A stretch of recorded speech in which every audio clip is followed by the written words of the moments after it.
इस वक्त तमिल इंडस्ट्री के पास सिर्फ एक ही मूवी है जिसने हिंदी बेल्ट में 100 करोड़ से ज्यादा के कलेक्शंस किए थे। वो थी 2.0 जिसके कलेक्शंस थे 180 करोड़ हिंदी नेट में और वर्ल्ड वाइड 723 करोड़। ये तमिल इंडस्ट्री की इकलौती पैन इंडिया सक्सेस मानी जाती है क्योंकि इसके अलावा किसी भी तमिल मूवी ने ना तो वर्ल्ड वाइड में 700 करोड़ के मार्क को टच किया है, ना तो हिंदी में इवन 50 करोड़। आज जहां तेलुगु इंडस्ट्री के पास 3000 करोड़ करने वाली फिल्म्स हैं और कन्नड़ा इंडस्ट्री के पास भी 1000 करोड़ करने वाली फिल्म है, वहीं तमिल इंडस्ट्री आज तक 800 करोड़ के मार्क को भी टच नहीं कर पाई है। रजनीकांत और कमल हसन की एक टाइम पे हिंदी बेल्ट में अच्छी खासी फैन फॉलोइंग होती थी, पर उनका मार्केट भी हिंदी बेल्ट में आज ऑलमोस्ट खत्म होने वाला है। थलापति विजय की फैन फॉलोइंग हिंदी में रैपिडली इंक्रीज हो रही थी, बट अनफॉर्चुनेटली उन्होंने रिटायरमेंट ले लिया है और थला अजीत तमिलनाडु के बाद कभी अपना होल्ड बना ही नहीं पाए। बट एक एक्टर है जो आने वाले टाइम में तमिल इंडस्ट्री का बहुत बड़ा पैन इंडिया स्टार बन सकता है, और वो है सूर्या।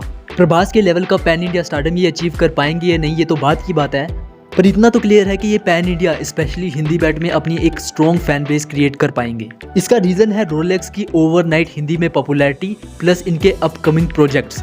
इनके अपकमिंग प्रोजेक्ट्स का बॉक्स ऑफिस पोटेंशियल 600, 700 या फिर इवन 1000 करोड़ तक भी है। रिसेंटली इनकी कंगुआ मूवी रिलीज हुई है जिसने हिंदी बेल्ट में 4 करोड़ की ओपनिंग की है। अगर आपको ये कम लगता है तो बता दूं 2.0 के बाद किसी भी मूवी ने हिंदी बेल्ट में 3 करोड़ की ओपनिंग भी नहीं दी है।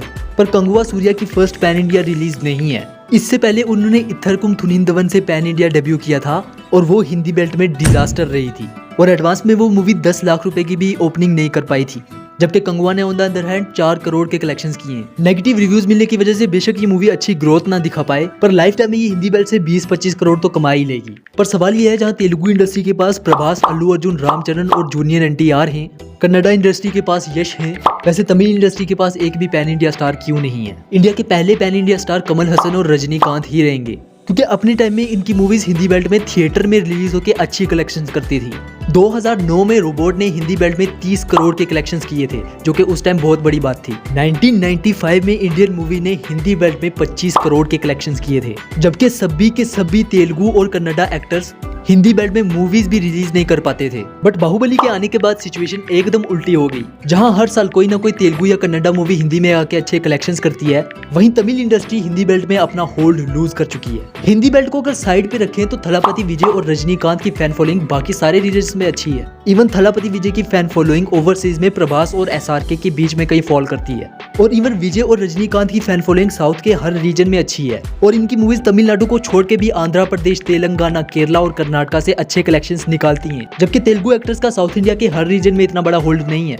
बट प्रॉब्लम यह है कि ये सभी रीजन्स मिला के 700 करोड़ का मार्केट है, जबकि हिंदी बेल्ट अकेला 600 करोड़ का मार्केट है। इसलिए जितनी भी मूवीज 1000 करोड़ जाती हैं, उन्हें हिंदी बेल्ट में कम से कम 300 करोड़ तो कमाने ही पड़ते हैं। पर तमिल मूवीज हिंदी बेल्ट में 30 करोड़ भी कमाने में स्ट्रगल कर रही हैं। 2.0 नोस्टैल्जिया के दम पे 180 करोड़ कमा के चली गई थी, बट उसके बाद थलापति विजय की लियो ने ही 30 करोड़ के बेंचमार्क को टच किया है। आफ्टर 2.0 लियो और जेलर ने ही 600 करोड़ के कलेक्शंस को टच किया था, और इनके भी सबसे ज्यादा कम नंबर्स हिंदी में ही आए थे, वरना ये आंकड़ा 800 से 900 करोड़ तक भी जा सकता था। रीजन सिंपल है, lack of vision and lack of promotion. Pan India hit होने के लिए मास और क्लास में परफेक्ट बैलेंस बनाना पड़ता है, जो कि तेलुगु इंडस्ट्री कर भी रही है। पर तमिल इंडस्ट्री में अगर कोई मूवी क्रिटिकली अक्लेम होती है, जैसे महाराजा और असुरन हो गई, तो उनका बॉक्स ऑफिस पोटेंशियल कम हो जाता है। वैसे ही कमर्शियल मूवीज जैसे 2.0 का ही उदाहरण ले ले, उनमें स्टोरी की कहीं ना कहीं कमी रह जाती है। दूसरा रीजन है lack of promotion. Tamil actors ने घर से निकलने की कसम खाई हुई है। खुद तो वो प्रमोशन करने हिंदी बेल्ट में आते नहीं, प्लस उनकी मूवी की प्रमोशनल टीम भी हिंदी बेल्ट में कुछ खास हाइप क्रिएट कर पाते नहीं। इवन कुछ मूवीज तो हिंदी बेल्ट में ढंग से रिलीज होती भी नहीं है। पर सूर्या इन्हीं दोनों कर्स को तोड़ने वाले हैं। कंगुआ को हाईली नेगेटिव रिव्यूज मिले हैं, फिर भी इसने हिंदी बेल्ट में 4 करोड़ की ओपनिंग की है, बिकॉज सूर्या ने इसके प्रमोशन में अपनी जान लगा दी थी। जितना प्रमोशन उन्होंने कंगुआ मूवी का Hindi belt as well as पूरे इंडिया में किया है, उतना आज तक किसी तमिल सुपरस्टार ने नहीं किया। लाइफ टाइम में ये मूवी हिंदी बेल्ट में 20-30 करोड़ की कलेक्शंस तो करेगी ही, जो कि सूर्या के लिए बहुत बड़ी बात है, क्योंकि इनकी किसी भी मूवी ने आज तक हिंदी बेल्ट में 1 करोड़ के भी कलेक्शंस नहीं किए। बाहुबली के पहले पार्ट ने भी हिंदी बेल्ट में सिर्फ 5 करोड़ की ओपनिंग की थी। क्रिटिक्स ने तो कंगुआ को लाल झंडी दिखा दी, पर अगर इसका वर्ड ऑफ माउथ अच्छा आता तो ये हिंदी बेल्ट में 50 से 100 करोड़ के कलेक्शंस भी कर सकती है। अगर कंगुआ अच्छे कलेक्शंस नहीं भी कर पाती है तो घबराने वाली कोई बात नहीं है, क्योंकि सूर्या की जो लाइनअप है वो इस वक्त इंडिया के एक्टर्स की सबसे बेस्ट लाइनअप्स में से एक है। कंगुआ के साथ प्रॉब्लम ये थी कि इसके डायरेक्टर शिवा सिर्फ मास मसाला मूवीज ही बनाते थे और इनकी मूवीज को ज्यादातर नेगेटिव रिव्यूज ही मिलते थे। पर सूर्या के अपकमिंग प्रोजेक्ट को इंडिया के one of the best directors direct कर रहे हैं, जिसमें से सबसे ज्यादा हाइप है रोलेक्स की एक स्टैंड अलोन फिल्म की। आल्दो ये मूवी अभी खाली प्लानिंग में चल रही है, लेकिन अगर ये मूवी बन गई तो नो डाउट ये 1000 करोड़ से तो ज्यादा की ही कलेक्शंस करेंगे, क्योंकि रोलेक्स इस वक्त इंडिया का सबसे ज्यादा लव्ड विलन है। और अगर ये मूवी ना भी बनी तो विक्रम 3 तो जरूर बनेगी, जिसमें ऑडियंस सबसे ज्यादा एक्साइटेड है रोलेक्स के लिए, जिसे सूर्या ही प्ले कर रहे हैं। मायावी ये इंडिया के one of the best director Lokesh Kanagaraj का ड्रीम प्रोजेक्ट है। ये एक sci-fi super hero action movie है जिसमें सूर्या लीड रोल प्ले कर रहे हैं। लोकेश कनगराज का सक्सेस रेशो 100% है। इनकी मूवीज के लिए लोग तमिल इंडस्ट्री के सुपरस्टार की मूवीज से भी ज्यादा एक्साइटेड रहते हैं। मायावी एक science fiction super hero action film है रोबोट की तरह, और इसका बजट भी 500 करोड़ तक होने वाला है। जिसे विक्रम जैसी मास्टरपीस मूवी बनाने वाला डायरेक्टर डायरेक्ट कर रहा है तो इसके लिए एक्सपेक्टेशंस तो हाई होंगी ही। बस ये हिंदी में अच्छे से प्रमोट करें तो ये भी एक इंडस्ट्री हिट मूवी बन सकती है। नंबर 3 वादी वसल। तमिल इंडस्ट्री में अगर कोई है जो खराब मूवीज बना ही नहीं सकता तो वो है national award winning director Vetri मारन। इनके साथ सूर्या एक 300 करोड़ वाले बजट की मूवी कर रहे हैं जिनका नाम है वादी वसल। ये एक जलीकट्टू के अराउंड बेस्ड मूवी होगी और इसमें हमें बुल के साथ अमेजिंग एक्शन सीक्वेंस देखने को मिलेंगे।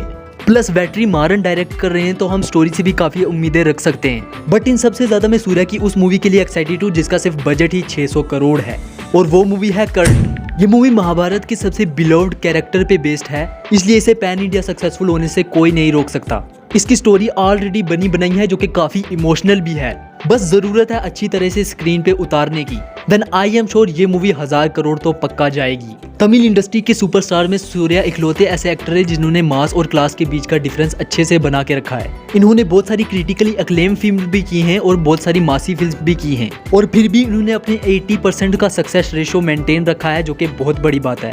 क्योंकि इन जैसे और भी एक्टर्स हैं जैसे विक्रम और कमल हसन जो क्रिटिकली अक्लेम मूवीज बनाने के चक्कर में बॉक्स ऑफिस पर फ्लॉप जा रहे हैं। वैसे सूर्या के अलावा एक और एक्टर है जो रिसेंटली ही Tier 1 हीरोज में इंटर हुआ है, जिनका नाम है शिवा कार्तिकेयन। अगर इन पे वीडियो चाहते हो तो कमेंट कर देना, और अगर आप हमारे चैनल को आगे बढ़ाने के लायक समझते हो तो सब्सक्राइब कर देना।